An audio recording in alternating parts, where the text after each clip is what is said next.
एक नूर और एक किताब को बोलूं सुभान अल्लाह, सुभान अल्लाह, सुभान अल्लाह।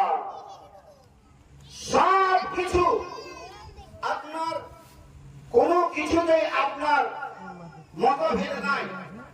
হাদিসে কোরআনে ফিকাহে ইজমায়ে কিয়াসে কিন্তু আপনার মতভেদ হলো আমার রাসূলকে নিয়ে নাকি না?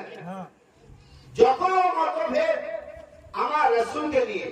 ইনশাআল্লাহ আসুন আজকে আপনাদের সম্মুখে কোরআন থেকে আমি আলোচনা রাখবো।